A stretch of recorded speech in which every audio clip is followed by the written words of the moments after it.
Bon alors, cette consultation, t'es rassurée ou pas? Ouais, c'est vrai qu'il a l'air vraiment au top ce docteur, mais bah voilà, moi j'ai tous mes complexes qui se sont accumulés, mes prises de poids répétées, mon effet yo-yo. Mais ça vient d'où tous ces complexes? Parce qu'avant, tu le disais toi-même, tu disais j'avais le corps de déesse, j'étais la bombe dans les programmes. Aujourd'hui, j'ai l'impression presque que tu te caches. Bah ouais, et c'est vrai que même dans les derniers épisodes des Anges, je me vois en ITV, le ventre avec les bourrelets, tout, je me reconnais plus, c'est pas moi. Je me trompe ou dans les Anges, tu fais exprès, tu te caches, tu mets tout le temps tes genoux comme ça pour cacher ton ventre? Ouais, c'est devenu un complexe. La tête de ma mère, je l'ai remarqué. C'est un complexe. Puis il y a la méchanceté aussi sur les réseaux sociaux, même si je suis très forte, ça me touche pas. Il y en a, ils sont super méchants, alors qu'ils sont pas forcément mieux d'ailleurs. C'est-à-dire, on me dit quoi? On te dit qui m'est grosse, qui m'a grossi, qu'est-ce que t'entends, qu'est-ce que tu dis? Grosse, mais ils sont méchants les gens. Et ça te touche, c'est-à-dire peut-être... Non, ça me touche pas, mais déjà que moi, c'est devenu un complexe de l'entendre dire, parce qu'il y a des mots très très méchants des fois sur les réseaux sociaux, quand c'est des fois, trop souvent, on se dit, ouais, ça nous travaille dans la tête en fait.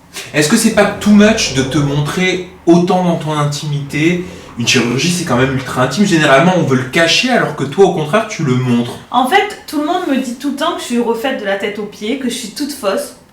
Et là, ils pourront parler pour quelque chose pour le coup. J'étais naturelle en fait, ouais, j'avais fait ma poitrine et alors? T'avais que la poitrine? Ouais, donc là, on pourra dire que je suis refaite, et ouais. Mais est-ce que ça met pas une pression le fait de passer à la télé, d'être quotidiennement à l'écran, scruté par les téléspectateurs? Bien sûr que te voir aussi. Le fait de passer à la télé, on est jugé du matin au soir, on est critiqué sur tous les angles. Bien sûr qu'au bout d'un moment c'est pesant. Celui qui dit le contraire, c'est faux. Moi ça va faire la 5e année que je suis à la télé. Oui, je m'en fous, oui, je suis forte.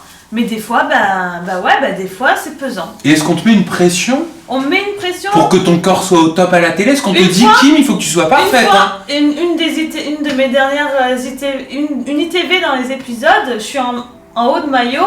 Et en fait, là, j'ai 3 bourrelets dans le ventre et je me suis vue, en fait. Et c'est là que j'ai eu le déclic. Je regarde l'épisode et là, je me suis dit, je ne peux plus me voir. À ce point-là?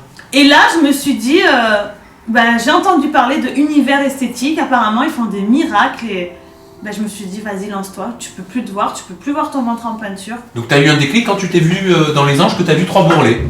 C'est ça que je dois comprendre. Sacré bourrelet quand même. Sacré bourrelet. Mais moi je te vois te cacher en permanence dans les Anges. Je te connais donc je le vois que t'es pas bien. Bien sûr que je me cache, c'est devenu un complexe. Je le vois que le fait de mettre le maillot, t'es plus à l'aise comme quand t'étais à Cancun il y a quelques années dans les Marseillais.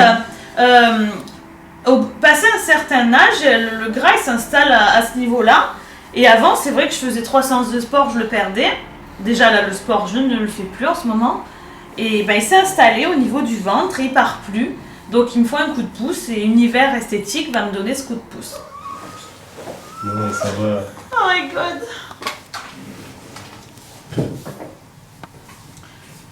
Vous me loupez pas? Vous la voyez la veine ou pas? Oui. Vous avez l'habitude? Bougez pas votre main.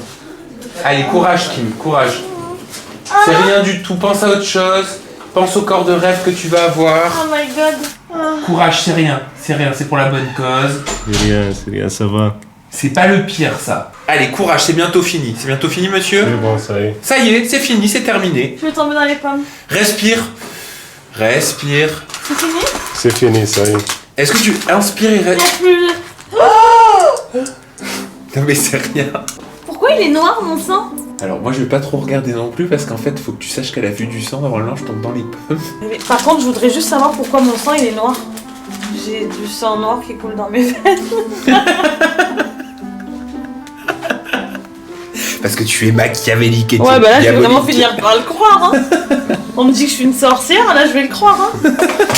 Mon sang il est pas rouge wesh. Mais si il est rouge. Mon cœur va bien. Ah bonne nouvelle. Et la tête? Quoi la tête? Je te taquine ma Kimi. La tête est très fatiguée, la tête n'a pas dormi, la tête est depuis 6h du matin debout. Il est 21h, on a passé la journée dans l'avion. Et Mais- les personnes qui nous regardent vont se dire à force, mais attends, ils sont jamais maquillés quand ils font des interviews. Eh ouais, mais franchement, on peut pas être plus naturel, hein. On a des tronches minables.